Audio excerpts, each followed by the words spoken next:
Hello po, magandang tanghali para sa inyong lahat and welcome sa ating Midday Boost program ngayon pong araw ng Monday. At panibagong week na naman, panibagong mga challenges, panibagong mga problems. But aside sa mga panibagong problems at panibagong mga challenges na kakaharapin natin itong week na ito, for sure, kakaharap rin tayo ng mga bagong tagumpay, mga bagong pagpapala, mga bagong saya, at maraming bago. Hindi man natin kontrolado yung nangyayari sa ating kapaligiran, pero kontrolado naman natin ang ating reaksyon. Welcome po sa ating Midday Boost program at gusto ko po na ipagpatuloy yung pinag-uusapan nating topic last week pa. Bakit pinag-uusapan natin itong topic na ito? Kasi as you know, nasa 50 days po tayo ng preparation para sa Day of Pentecost. Yung Day of Pentecost natin ay mangyayari sa May 24. And nasa countdown na po tayo. Tapos na yung 1 week and kayo po na tumanggap ng oil itong mga nakaraan. Alam nyo po na meron kaming instruction para sa inyo. Ano po yung instruction natin within these 50 days na nasa journey tayo ng Pentecost? Ang instruction namin para sa inyo is every day, bago kayo lumabas, pagkagising ninyo sa umaga, you are going to get yung oil ninyo and then you are going to anoint yung sarili ninyo every day up until May 24. With one request. Anong request yun? Baguhin tayo ng Diyos. With one major request. Anong request yun? Na maalis ng Diyos kung ano yung hindi dapat na sa pag-uugali natin. And that's the reason why every day sa programs natin na Midday Boost, we are talking about yung mga pag-uugali natin na dapat nating i-eliminate. Like for example, today, we are going to talk about ito. Tingnan nyo, mga bagay na dapat nating baguhin sa ating pag-uugali. And today, we are going to talk about doubts or pagdududa. Bakit itong pagdududa na to is isa sa dapat nating i-eliminate, 'di ba? And talking about yung topic natin today, may napag-usapan na po tayong 5 ugali na dapat nating i-eliminate. Kung hindi nyo pa po napanood yung last week na program natin, I would even encourage you na pumunta sa ating YouTube channel and then you are going to search UCKG Hong Kong. And upon searching yung UCKG Hong Kong, you are going to go directly doon po sa ating playlist. And then sa playlist po, you are going to see all of our programs, not only yung Midday Boost, you are going to see yung Bishop's program, yung Voice of Faith, na nangyayari yan tuwing 9 in the morning. So, pwede nyo pong i-check doon. Even yung 10 p.m. program natin with Pastor Gilbert, you are going to, you are able to watch as well doon sa ating YouTube channel. So, check nyo lang po doon sa mga playlist natin para still updated kayo. Pero let's talk about itong doubts. Bakit natin kailangan i-eliminate yung doubts sa pag-uugali natin? Ano po ba munang ibig sabihin ng doubts? Okay, let's see sa dictionary kung ano yung ibig sabihin ng doubts. Sabi dito, doubts are feelings. So once again, we are talking about feelings. I don't know if you notice that all of the characters or even behavior that we were talking about, it talks about feelings. Here, we are going to talk about doubts. And then sabi dito, doubts are feelings of uncertainty, hesitation, or lack of conviction regarding the truth, reality, or capability of something. They signify a mental state suspended between belief and disbelief, often leading to hesitation or distrust. So, kung itatranslate natin sa Tagalog, it's written na yung duda ay isang pakiramdam na hindi kasigurado. Nag-hesitate ka, ibig sabihin, nag-aalangan ka. And lack on conviction, hindi ka talaga sure regarding sa truth, sa katotohanan, sa reality, or sa kakayahan mo. Para siyang mental states na ang ibig sabihin, hindi ka makakilos between naniniwala ka ba or hindi naniniwala. Kasi minsan, pag sinasabi nating doubts, iniisip na agad natin hindi naniniwala. Though yun naman talaga rin yun. Pero ang doubts, pwede rin pong nasa gitna ka. Okay, nasa gitna ka. Kaya nga meron dyan, hesitation and distrust. So, ibig sabihin yung doubts, ulitin ko, ang doubts, hindi lang po yan yung naiintindihan natin na hindi ka lang naniniwala basta. Yes, definitely, yan po yung main na meaning ng when it comes sa Diyos, okay? Pag sinabi natin when it comes about sa Panginoon, sinasabi natin na hindi tayo naniniwala, ang tawag dyan is duda. Bakit? Duda ang tawag dyan. Kasi kaya naman ng Diyos eh. Hindi nagsisinungaling yung Diyos. So, pwede mong masabing duda kapag hindi ka naniniwala. Pero hindi lang po rin yan yung definition. Ang definition rin ng duda is yung nasa gitna ka. It's either yes kung yes, no kung no. Walang problema dyan. Kung if you want to answer yes, then answer yes. If you want to answer no, then answer no. Pero hindi pwedeng maybe. Kasi kapag nasa gitna ka, anong tawag dyan? Doubts na po yan. Pero pag-usapan natin itong duda pagdating sa Diyos. Sabi ko nga, hindi tayo pwedeng magduda sa Diyos. Hindi tayo pwedeng hindi maniwala sa Diyos. And let's talk about isang story. I believe, kilala niyo po si Zacharias. Si Zachariah, siya po ay tatay ni John. Yan po yung pag-uusapan natin. Sino si John? Si John is yung tagapagbautismo.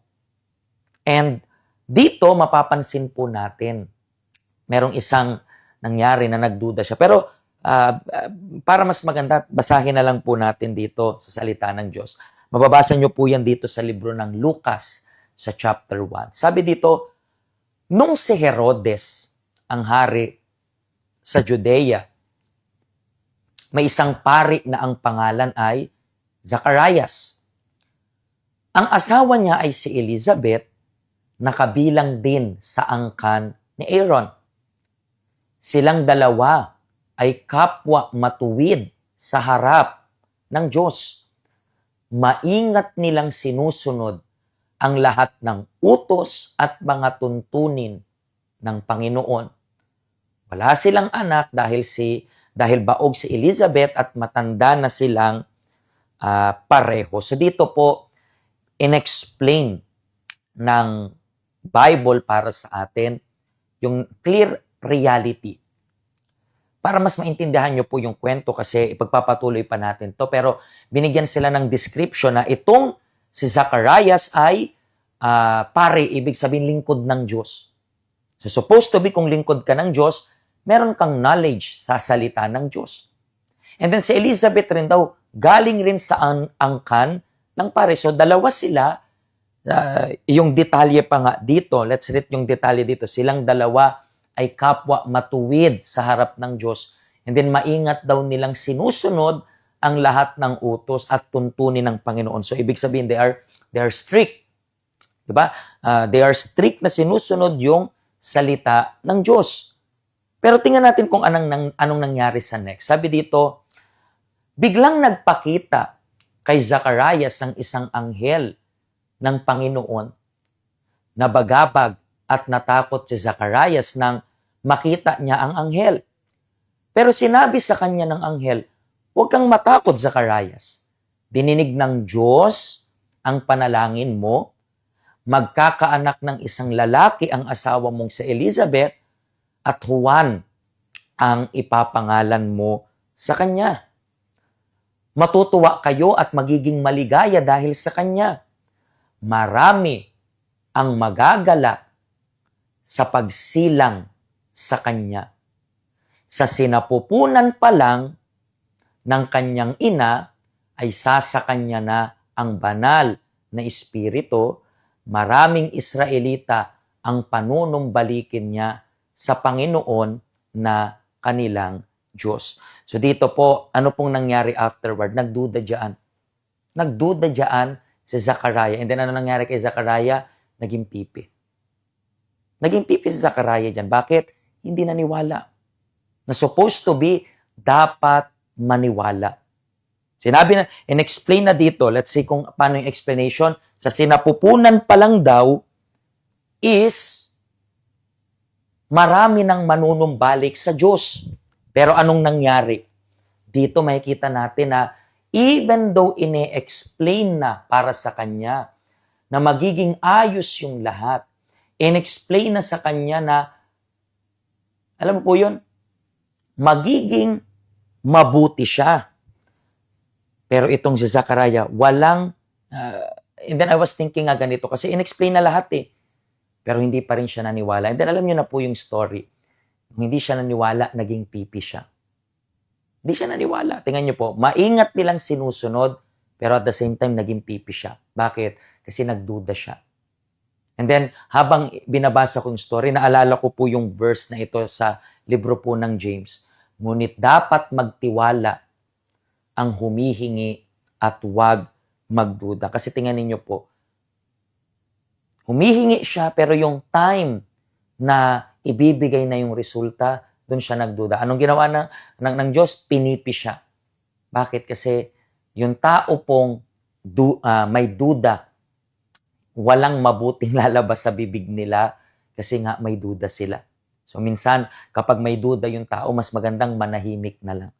Bakit? Kasi kino-confess niya yung dapat hindi i-confess. Let's continue reading. Sabi dito, dahil ang taong nagdududa ay katulad ng alon sa dagat na tinatangay at pinapadpad ng hangin.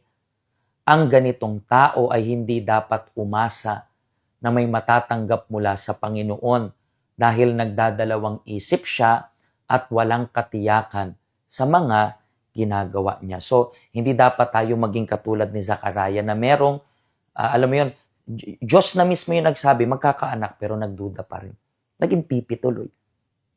So, mga kaibigan, siguro po, actually, hindi siguro, sigurado ako, hindi na siguro, sigurado ako na yung Diyos sinasabi sa'yo, eliminate mo na yung doubts na yan. Siguro po, nagpipray ka na matanggap yung Holy Spirit, pero may duda ka, nag-aalangan ka. Yung Diyos gusto niyang matanggap yung Espiritu, gusto niya na matanggap mo yung Espiritu Santo, pero para mangyari yon, kailangan nyo pong i-eliminate yung duda, i-eliminate yung doubts sa loob ninyo. The moment you eliminate yung doubts, the moment you eliminate yung duda, yan rin po yung time na pupunuin ka ng Diyos ng assurance. So sa week na ito, hindi lang sa week na ito, but for the rest of your life, huwag ka pong magdududa sa kapangyarihan ng Diyos. At kapag nag-aalangan ka, huwag ka munang mag-decide. Huwag ka munang mag-decide kasi wala kang katiyakan eh. Magdi-decide ka lang kapag alam mong sure ka na at yung emotion mo hindi angat kaysa sa paniniwala mo. Tandaan mo po, yung duda ay feelings at hindi tayo dapat mamuhay sa feelings. Mga kaibigan, kung hindi nyo pa po natanggap actually yung oil, meron pa po kayong opportunity na matanggap this coming weekend. Pumunta po kayo this weekend, bibigyan namin kayo ng oil. Kayo po na gusto nyo pang mag-invite ng mga tao na hindi nakapunta itong past few weeks, invite them na makapunta sa tahanan ng Diyos. This coming weekend, ito po yung ating address, ito po yung ating schedule ngayong weekend. Feel free to contact us if ever kailangan nyo po ng guidance and direction. Okay? Mga kaibigan, pagpalain po kayo ng Diyos. Magkita tayo siguro sa Wednesday, meron tayong Bible study as you know. And bukas po ulit, we are going to talk one more of, sabi natin, behavior or character na dapat nating i-eliminate sa buhay natin dahil nasa journey tayo ng Pentecost. We are asking God to change us sa kapangyarihan ng banal na Espiritu. Mga kaibigan, pagpalain po kayo ng Diyos at pakishare na lang po yung link if ever natulungan kayo. God bless you po.